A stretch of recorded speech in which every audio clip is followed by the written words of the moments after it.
दुष्कर्म अभियोगरू युवक निर्दोष रे खलास। 2025 मसीहा एप्रिल 12 तारिख रे कुआखिया थाना अंतर्गत कुलु गाँवर मंगुली दलाई तांको नाबालिका झील को सही ग्रामर मनोरंजन दलाई प्रेम करी अपहरण और दुष्कर्म करिथिबार नेई कुआखिया थाना रे लिखित अभियोग करथिले। अभियोग को भित्ति करी कुआखिया थाना पुलिस तमिलनाडु नाबालिका झील सह अभियुक्त मनोरंजन को गिरफ्त करथिला। परे अभियुक्त को कोर्ट रे हाजर कराइबा परे कोर्ट को निर्देश रे अभियुक्त को जेल हाजत को पठाई दिया जायथिला। नाबालिका डाक्तरी मईना मना करिबा ओ पुलिस एवं कोर्ट रे निज विभिन्न प्रकार बयान देबारु बुधवार दिन 11 जनक साक्षी बयान और डाक्तरी रिपोर्ट और पुलिस रो तदंत रिपोर्ट को भित्ति करी मान्यवर अतिरिक्त जिला और दौरा जज एवं पोक्सो कोर्ट रो जज अभिजीत पड़ाई अभियुक्त मनोरंजन बयस 22 तांकु निर्दोष रे खलास करिसेंती। मुदला तरफ मामलाटी को युव आईनजीवी संदीप सामल और रश्मि रंजन साहू परिचालना करथिले।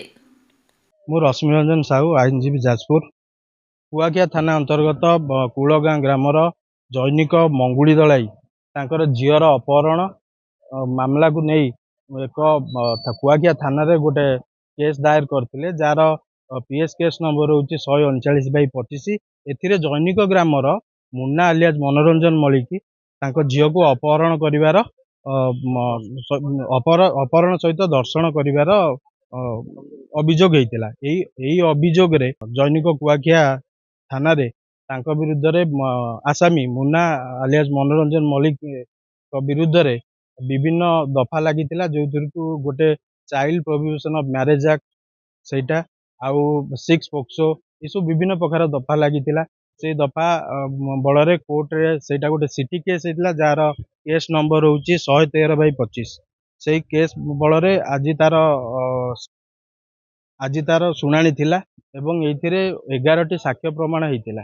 11टी साक्ष्य प्रमाण को भित्ति करी कोर्ट उदयंगम कले जे आसामी विरुद्ध रे जो मुन्ना मलिक विरुद्ध रे हेइतिबा जे सब एलिगेशन ता अगेंस्ट रे थिला से एलिगेशन भित्तिहीन एवं ये जो झीवर विभिन्न समय विभिन्न प्रकार स्टेटमेंट रही केतबले सी कहूला जे सेटा विदाउट कंसेंट थिला ता कंसेंट रे सब होइतिला। ये सब विभिन्न प्रकार साक्ष्य प्रमाण को भित्ति करके कोर्ट उदयंगम कले जे एटा गोटे भित्तिहीन केस बोलिकी उदयंगम कले मान्यवर पोक्सो जज अभिजीत पलाई सार कोर्ट रे एटा सुनानी होइतिला। केसटा यही केस रे मोर सीनियर संदीप सामल बहुत माने ए केस बहुत से माने चेष्टा करथिले एवं से जजमेंट मते सहयोग करथिले। तेणु ए केस टी रे जो मुन्ना आलियाज मनोरंजन मलिक बाइज्जत बरी हेछि।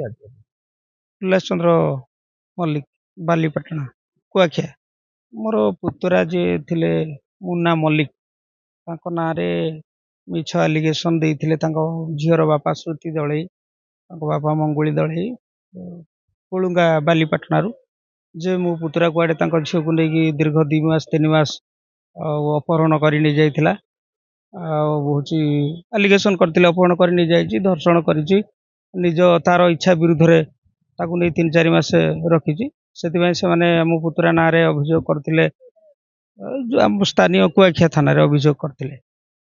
तापरे दीर्घ 6-7 मास हैला आमे वकील देइथिलु तांको पक्ष वकील देइथिले।